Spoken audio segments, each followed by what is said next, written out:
Okay. Now we're gonna do the east side and the north side of the property, basically the back hill. So starting here, we have Avocado that has completely defoliated over winter, but it's got a lot of new buds coming in, so that's good. More snails and some new leaves up top. So it survived the winter in the ground here. Cutting down some more of these trees. I've got a driveway surrounded by these sweet gum. Don't ever plant these. All they do is drop these spike balls everywhere that you step on, and yeah, it's a waste of space. Here is another green sapote that I had planted here. Looked a lot better last year, now it's just full of snails. Get all these suckers off.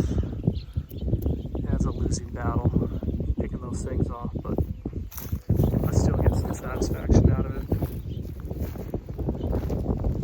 Alright, going over here, we have some bananas. Right here, 2 Goldfinger bananas. I got these from Brad maybe 2 years ago, and they just refused to grow in this location, so I have plans to dig them up and put them somewhere else. This is a blue Java. It actually has some rack of bananas on one of these stalks that's fallen down, so there you go, blue Java bananas. They're pretty blue to me. That's doing well. This one was supposed to be blue Java. Turned out it wasn't. Makes these racks of small little bananas you can see here. But they're tasty, so I'm keeping them. And they make a lot of bananas. Here's where it used to be a dwarf Cavendish. I thought I dug them all up, but looks like left a little one behind. This is dwarf Namois. No, this is Cavendish as well. That's dwarf Namois. That one's doing pretty well. I'm looking forward to that. And then here is praying hands banana. Also got this one from Brad. It's doing pretty well. All right, going up along the side here. And I don't know why I planted 2 red Malaysian guavas. Personally, they're beautiful guava bushes, but I hate the fact that they sit on the tree all winter. A lot of them get rot and have to toss them out like this one. It's all rotted, so that's no good anymore. But it's a heavy producer, so we'll see. I've never been able to eat a fruit off of these because most haven't lasted the winter. This year it looks like some are going to last. Here's another one, and again, no reason to plant 2 of them. I'm going to dig this one out and get rid of it. If anyone wants it, you let me know. Come dig it out yourself and get rid of it for me. Then this is Cambodiana seedling mango. This thing just gets toasted by powdery mildew every single year and doesn't want to grow. It fell over one year and rabbits just went to town on it. You can see here, it survived. I should probably cut it. I should probably top it off and let it start over again. More gopher activity. Here's another Cattleya guava. This is a yellow one, and this one's worth planting twice. These are really tasty. They fruit twice a year. You can see all the buds all over this thing. Every bud will form a fruit. This is just super productive, healthy tree that takes abuse. Moving along. Here's a fruit punch seedling. Not much left of this guy. Snails did a number, winter did a number, but we'll see if it survives. I don't know. It's not looking great. I think I've lost about 2 or 3 different mango trees in this spot, so it's always got a rough going here. Here's another avocado tree that I sawed down. That's the remnants of it. I need to finish my work, but you can see how big the stump is there. Another avocado that I'm sawed down. I need to dig out. This is a tropic white guava. Now this is real tasty. This one's not quite ripe yet, but it doesn't bear as many fruit as the tropic pink, but the fruit are definitely larger. And they hang on all winter. Some ripen in the fall, some don't. Really good sized guava, super creamy texture. This one is just, that one's ripe. I'll snack on that later. But yeah, these ones can get pretty big. Here's a jumbo size too. So yeah, I like this one a lot. Ooh, here's another ripe one. They turn really kind of creamy yellow when they're ready. Another yellow Cattleya guava, or lemon guava if you prefer, with more snails. This has been the worst year for snails. This one fell over and I propped it back up. See, it died back a lot, but like I said, these things are impossible to kill. They'll take any kind of abuse you can give them and come right back. This is the only other turpentine rootstock mango that I have here on the property besides the lemon zest. You can see down there, grass, something's been chewing away at it, maybe the weed whacker. But this Valencia Pride has produced fruit. I normally take all of the flowers off every year and it still doesn't really grow in size. I think one year I let it hold one fruit. It doesn't grow like they say Valencia Pride should grow. So there's a lesson to y'all. Top work your trees when they get larger, and don't buy these turpentine rootstock trees from Florida. All right, this was supposed to be another white guava, but it turned out to be something different. So this has a different shape to it. When you bite into the inside of it, it's kind of pink, but has more of a mild flavor like the white. Depending on where you cut it, it could look orange inside too, so it's a good one. I'm keeping it. The only young May on my property, only grafted young May. I have some seedlings now, but it's in the ground. It seems to do just fine in full sun. Started putting on new growth. Might do all right if these little tiny snails don't take it over. That's hanging in there. Seems to do better in the ground than I've had success in the pot. Some pineapples. I'm just letting these things die. I'm done growing pineapple. Here's a sweet tart seedling that's in the ground. This one doesn't really want to take off for me. It's been in the ground for about a year, maybe a year and a half old. Here's a cack seedling. I'm hoping this one takes off since I ran the other one over with a lawnmower. And then down to the back hill experiment. So I have another 2 acres or so back here where I've just planted out a crap ton of mango seedlings. There's used to be an old avocado grove, so there's still some old avocados stumps that are impossible to kill.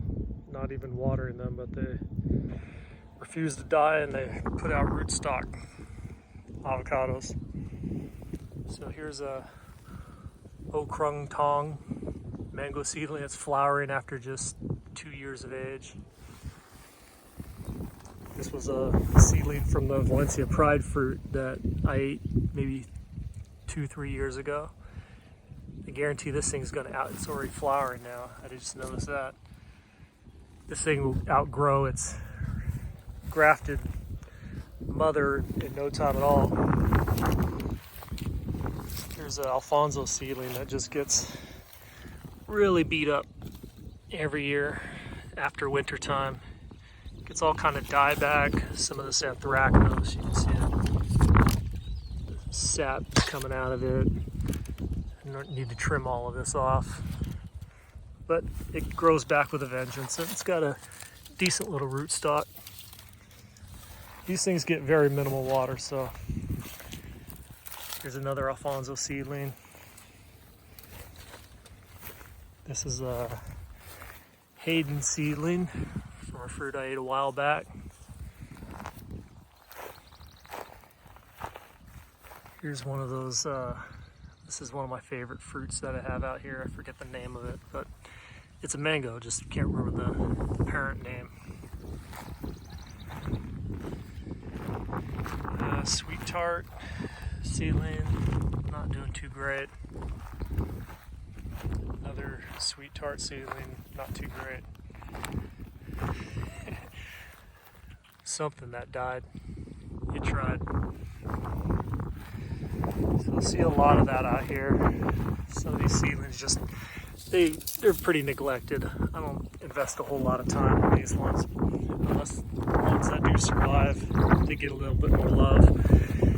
Just replace them every year with more seedlings from fruit that I eat. This is a orange, not orange essence, orange sherbet seedling that I put in the ground a couple years ago. It had a lot of dieback, but it's coming back. Here's PPK, mango. This is lemon zest. Got beat up real bad, but new growth coming. So it'll be back. I think this was Namdok Mai. No, this is Maha Chinook. Seedling of Maha Chinook that I put in the ground. This one's Namdok Mai. I gotta watch where I step out here because this is rattlesnake country. You get all kinds of snakes out here. Let's see, where are we at? Okay. This one I'm pretty sure is Kensington Pride. And then Duncan. Another Duncan seedling. Here's M4. I think I posted this one recently on Tropical Fruit Forum with it flowers coming out. This is only about less than 2 years old. It's flowering. And yes, I'll take the flowers off. I was joking that I'd actually put the mango whole. Honeykiss seedling. It's doing all right. Nice and healthy, survived the winter, small guy. And then a few larger things. This is a sweet tart tree that I top worked. It's about 5 feet tall. Got a nice thick trunk to it. Top work some of the arms, you can see the graft here. Different areas. But I'm gonna let it hold fruit this year. This is nice and chunky. Chunky trunk. Good enough for giving fruit. The flowers look nice and healthy, so I should get some fruit set on it this year. This is just a Kent seedling that's fruiting now. This is a Tulfo seedling that I top worked over to lemon zest. So you can see here's the graft point for this upper part. Nothing held fruit. That's fine with me. This could use another year or two of growth, so same down here. Nothing's holding, just fine with me. And then a lot of these are kind of a mixture between Tulfo seedlings and Kent seedlings. I found that a Tulfo or that Mexican mango actually grows the best. Here's one tree I've designated for Alfonso topwork. This is a graft I thought almost died. You see it looks pretty bad there on the scion, but it came out. So this one has now been designated for top working for Alfonso. My sister-in-law has a nice Alfonso tree that's big and produces really beautiful fruit. This tree top worked over to sweet tart. So it's flowering. I'll cut the flowers off of this one and give it a few more, give it another year or two to really grow up. But all down here, more mango seedlings. All of these are on 8 liter per hour drips, and they get that for about an hour twice a week. You see some of these look really bad out of the winter time. I have to prune that off. Some of these, like this Altulfo, is starting to flower. Here's another seedling that I top worked over to lemon zest. This one's got to get propped up or it's going to fall over. And many more. So this keeps going down for a few more levels down to these trees you see down here. And right below here where you see all this thistle, I've got to weed whack that.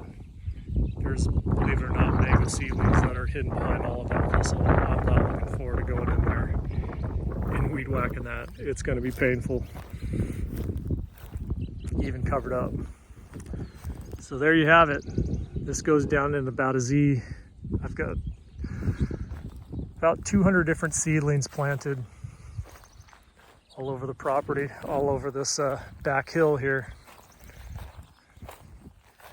And it's protected well by snakes and coyotes. I've seen mountain lion down here. Yeah, it's pretty wild. So you can see I was able to get my mower down here and mow this area. And then here's a path that needs to be mowed. The mower can't go down, so this has got to be weed whacked. But more of the path down here. You